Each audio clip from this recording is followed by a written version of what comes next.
poor little bike. I mean, look at it, there's nothing left there, is it? Piece of wood for security and a piece of string as well to the ceiling mount. It's not doing anything, but just in case it tips over, it's a last resort to catch it. Well, we saved and sorry, right, in my super professional garage. Well, anyway, this is where we are right now. There's not much left there really. The wheels are over here. Reason I'm taking them off, it's, well, I need to give them a good clean. I don't want to give them to the garage like this because I want to change the tires. Tires are not too bad, but I've been standing around for over a year in the sun and in all conditions, so they're kind of hard, you know. They're rubber hardened up, you know, without any use. So they definitely need new tires, and to match the rear tire as well. Even though there's plenty thread on it, I wouldn't trust those tires on that kind of bike. And obviously, I need to give it a good clean. Forks over there, nothing wrong with them. I've just been giving them a good clean yet again, and yeah. This is where we are. Pretty cool, eh? Now I'm gonna take some time over here. It's the electrics, the main cluster, the instrument cluster and everything.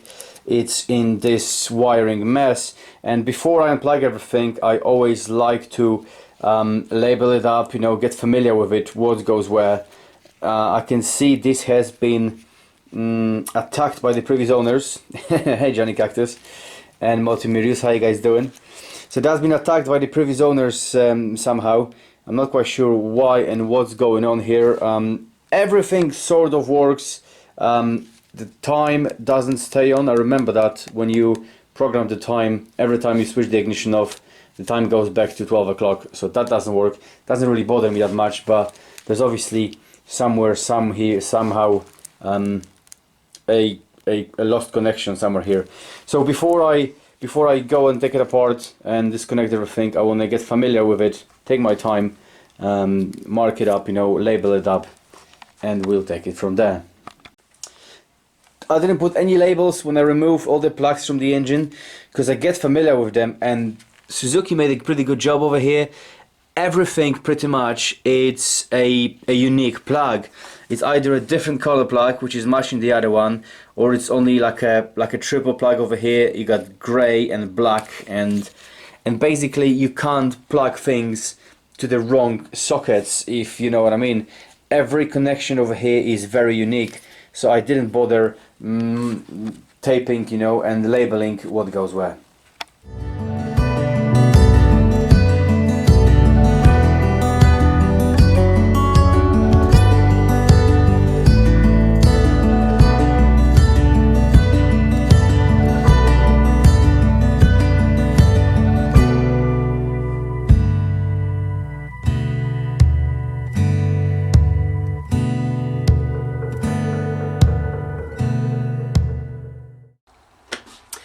I think I may have got carried away a little bit with the spanners and stripping the bike down.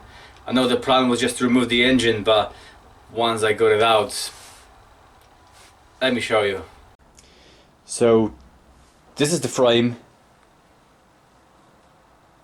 I got bits over here, over here, over here, over here as well. There's also some other parts at there.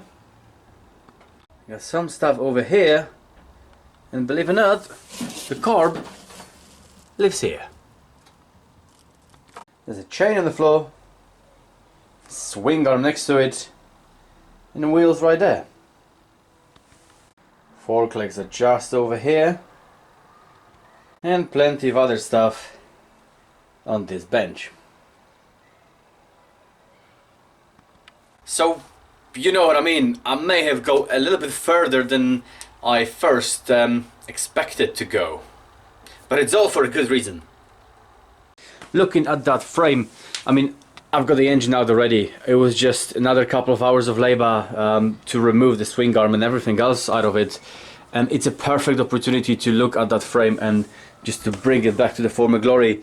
It's got some it looks like somebody tried to paint it at some point, but it's got rusty spots over here, all around the edges, you know, the usual spots where you can't get into, on the front as well, you know. I'm I might as well just refresh it. I mean, where is the next time I have opportunity like this to strip the engine out of the frame, which is a major job alone.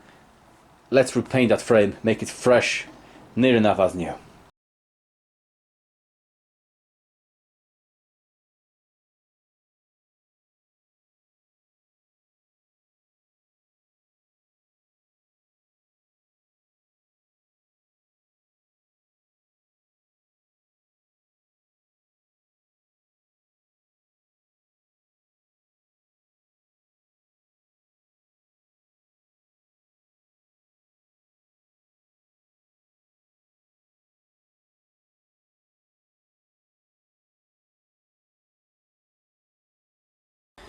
Common practice is to label all the bolts and screws coming out from various parts of a frame.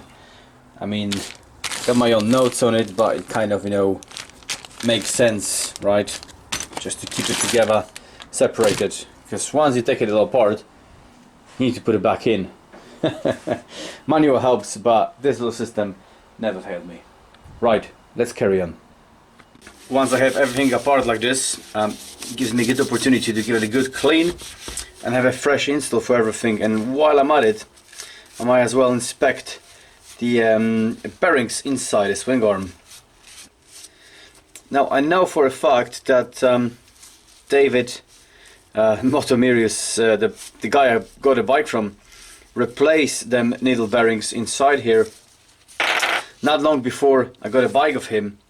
And I only covered about 800, maybe 1,000 miles since. So these bearings definitely don't need replacing. But while I'm here, why not? I might as well inspect them, you know. But they all look really lovely condition. Same as this. There's no wear or tear whatsoever anywhere on it. Give it a good clean all the way around. I mean, well, it's gonna be next time I'm gonna have this apart like this, so I can give it a good, really good clean and re-grease things, you know. Well, once in a lifetime opportunity, I think.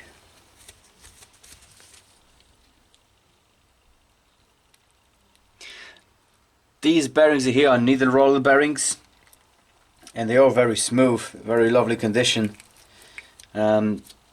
There's nothing needs to be done with them. They are absolutely perfect.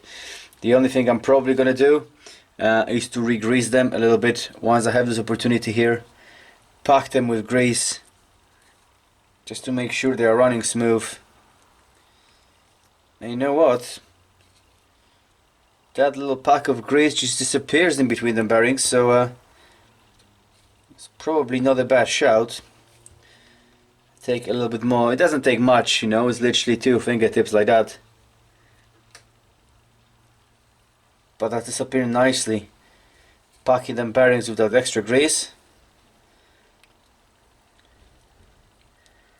Yeah, definitely a good idea to have it done. Oh yeah, now it's just enough.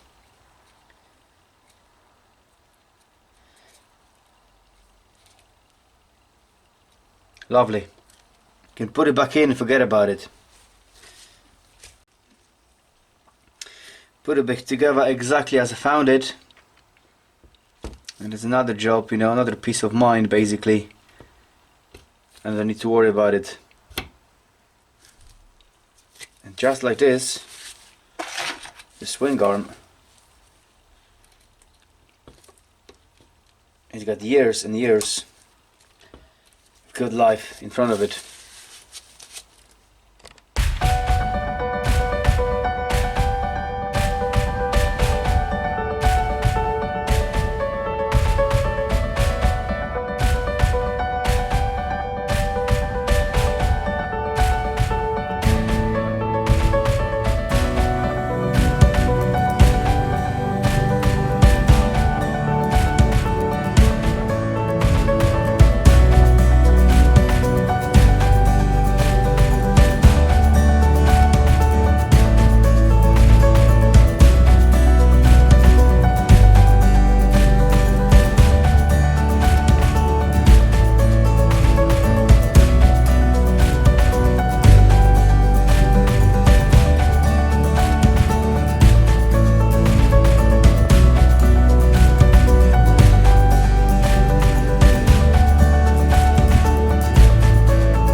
The frame is ready. The frame is ready. It has been painted. What I've used obviously prepare it. Your job is only as good as the preparation is. So all the good prep, which took hours, then I use edge primer and 2K paint, high gloss paint and hardener, 2K paint as a main finish, and I'm very happy with the result. It's still curing. I reckon another 24-48 hours should be fully cured, and then it's gonna be rock solid. In my eyes, it's gonna be as good as powder coating, and I've done it myself, so I save again maybe even a couple £100. Engine and wheels have now been dropped off of the motorcycle shop. I'm having super fun, very sticky tires put on the wheels, and engine's gonna be rebuilt. Today is Friday, I'm shooting that. Engine will start rebuilding next week, and next week I'll find out more news about it, whether there's any more internal damage to the gears, because when that bearing exploded, the race and the actual ball bearings could have gone back to the engine, to the gears, and if there's any more damage to the gearbox, I will need to replace that first, and that will basically give me an idea how much money I need to spend on it.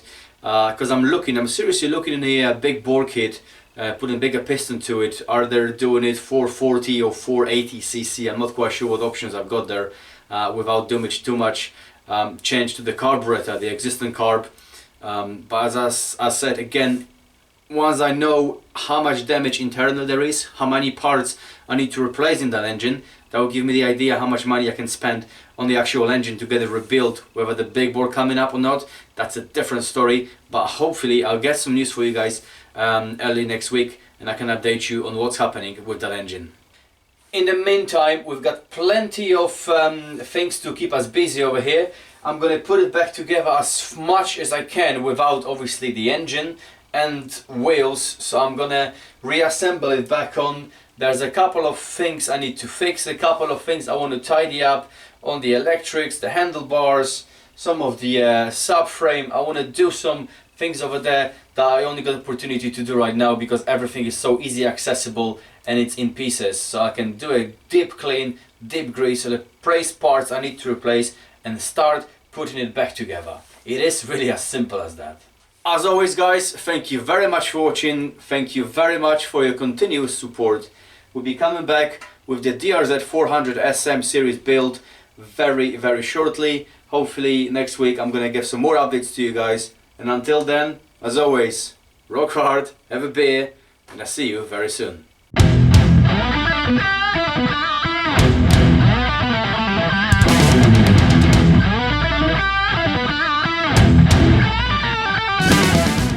And yes, of course there's sick ass airbrushing paint job coming for the DRZ 400 SM.